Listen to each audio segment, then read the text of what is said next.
You are watching BBC News and we'll bring you continuing coverage of this breaking news story that the British man accused of the Southport attack in which 3 young girls were stabbed to death has changed his plea on the first day of his trial, pleading guilty to all charges.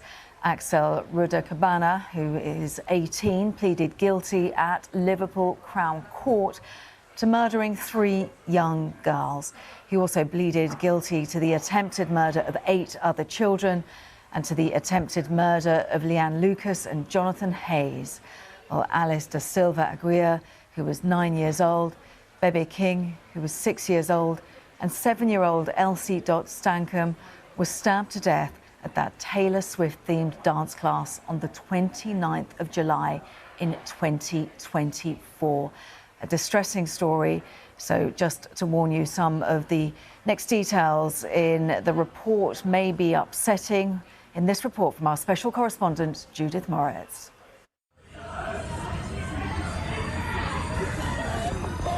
Summer in Southport at the start of the school holidays. It should have been the happiest of places. Instead, horror visited this town. At a holiday club, children had been dancing when music and laughter turned to screams and then silence. 6-year-old Bebe King, Elsie Dot Stancombe, aged 7, and Alice Aguiar, who was 9, were all murdered. 8 other children lay wounded, and 2 adults were also attacked, including Leanne Lucas, who'd been teaching the group. They were stabbed by a teenager, barely out of childhood himself. This is Axel Rudakubana dressed as Doctor Who in a 2018 Children in Need promotion. The charity says it has no affiliation with him. Now 18, Rudakabana has pleaded guilty to the murders, attempted murders and other related charges. The teenager's issues with violence started when he was young. He was expelled from this school at the age of 13 and on one occasion was seen swinging a hockey stick around, breaking another child's wrist and having to be restrained by a teacher. A picture's starting to emerge of issues within Axel Rudakubana's past. Neighbours have told us that the police visited the family home here on several occasions in the couple of months leading up to the attack. On the day of the murders, a doorbell camera captured him pacing up and down outside his house before catching a taxi to the scene. Despite the heat of summer, his hood is up and he's wearing a face mask. When police later raided the house, they found a suspicious substance which was tested and found to be the poison ricin. It wasn't used in the stabbing. Rudakabana had also downloaded a study of the Al-Qaeda training manual, which is an offence under the Terrorism Act. But the Southport attack has not been declared a terrorist incident. Both discoveries led to extra charges, which were announced by Merseyside's Chief Constable. I recognise that these new charges may lead to speculation. The matter for which Axel Rudakubana has been charged under the Terrorism Act does not require motive to be established. For a matter to be declared as a terrorist incident, motivation would need to be established. I would strongly advise anyone against speculating as to the motivation in this case. Riots broke out across England in the days following the attack after online disinformation suggesting that the culprit was an illegal immigrant. In fact, Rudakabana was born in Cardiff. The police say they don't know why he went on his stabbing spree. He'll be sentenced at a later point. Judith Moritz, BBC News. So just to remind you that we have breaking news and we're going to be continuing to follow this breaking news that the British man who was accused of the Southport attack in which 3 young girls were stabbed to death has changed his plea on the first day of his trial.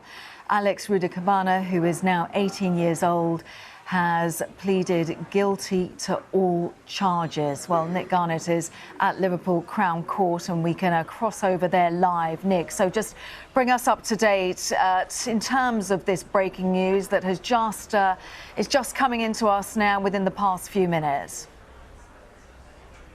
This has taken everyone by surprise. Everyone was expecting a full trial lasting for probably 2 or 3 weeks to take place. This was the first day of that trial and was due to only be held up to involve itself in the selection of a jury. But before that could take place, the charges needed to be read out to Axel Rudakubana.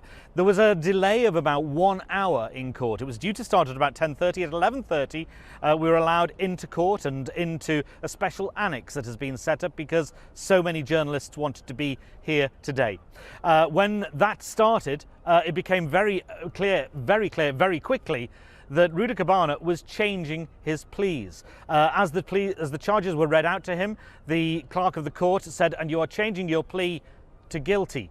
And this was accepted by him. Now, right the way throughout this, Rudakabana has refused to speak in court, but he intimated that that was the case. And that was what happened with every single charge. So let's go through those charges because it's important. He was charged and convicted of the murder of Bebe King, who was 6 years old. Elsie Dot Stancombe, who was 7 years old, and Alice da Silva Aguiar, who was 9 years old. Now, on top of murdering those 3 children at a dance class in Southport just as the summer holidays were getting underway in England, 8 more children who were at the dance class were also injured. 5 of them were critically injured. He was charged with the attempted murder of all of them, as well as 2 adults, one of the people who was taking the class and a passerby who came to try and help. And he was convicted of the attempted murder of them. He was charged with possessing a bladed knife, a curved kitchen knife. And he was also found guilty, by admitting it, of production of a toxic agent, namely ricin. And this is a complicated charge, so I'm going to read it out from my notes.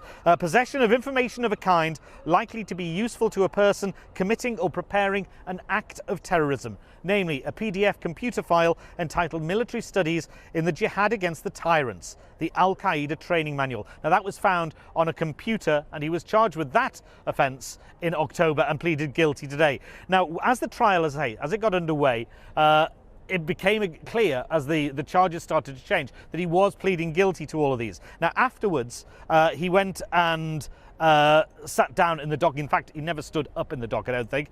And Mr. Justice Goose, who was the trial judge, said, "Axel Rudakubana, you can hear me, I know. And those who sit with me say you have nodded your head to indicate that you can hear what I'm saying. You have now pleaded guilty to this indictment, to each of the charges upon it. You will be sentenced on Thursday. You will understand that it's inevitable. That sentence I impose on you will mean a life sentence equivalent. In the meantime, you will go with the officers and you will be produced at that hearing. Take him down." At that point, the judge carried on, and this was a really important thing and shows you just how much of a surprise this was. The judge said, "I'm conscious that the families aren't here today because they'd assumed the case would open tomorrow morning and the trial would begin then. We'd all assumed that," he said. "They were not here to hear him enter his pleas.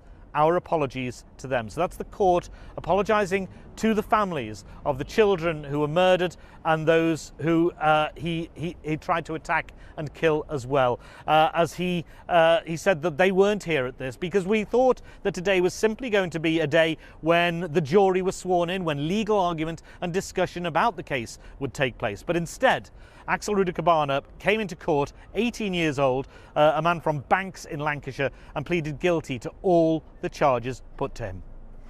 Nick, obviously a very distressing case and it had repercussions across the country. But just in terms of what happened in court, Judith Moritz, our colleague, was reporting from court and she writes that Axel Rudakubana had his face covered with a PPE COVID mask. He refused to stand and speak his name and then answered very quietly and muffled guilty to each of those counts that you outline. Just back in December, he pleaded not guilty. Pleas were entered on his behalf for the charges of murder and attempted murder. A most distressing case, Nick.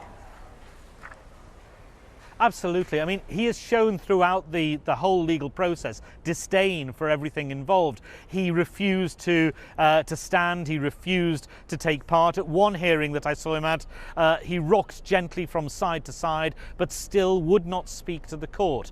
Now, that is his right to do that. There have been cases in the past, haven't there, where people have actually refused to turn up in court. But today, this was where he could not hide anymore. He had to be there in court, and he was brought into the court, refused to speak, and as you say, mumbled those changes of plea, which were then relayed by the court itself, by the clerk of the court, to the judge, that he was changing his plea on each and every count and was convicted of those. I have to say, you know, the level of surprise at this. On Friday, Merseyside Police, which is the police authority that's been dealing with this, held a briefing for journalists. It went on for more than 2 hours. There was full discussion, and at that point no idea whatsoever that this was going to happen, that he was going to change his pleas. But after an hour of legal argument and legal discussion this morning between his defence team and the prosecution and the judge, this is what's happened in court today. Now, where this leaves the families, as I say, the families were not here in court. They weren't here to hear what was happening and in some way to be part of the process, and that has taken them by surprise. The judge, Mr. Justice Goose, has accepted that and apologised to them that that was the case. He didn't know what was going to happen either. But in some ways, that, you know, it adds to the pain of this, that this is just so much agony for the families.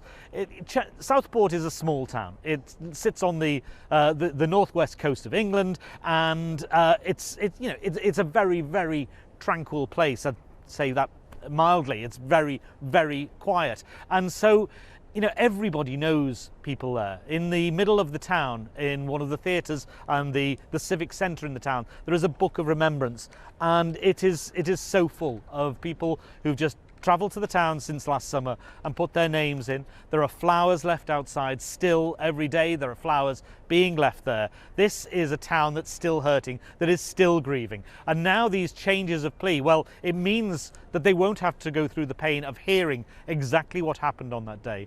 But it also means that Rudakabana, in some ways, gets away with having to confront what he did and the horrors of what he did last summer. Nick Garnett joining us live from Liverpool Crown Court. Thank you so much.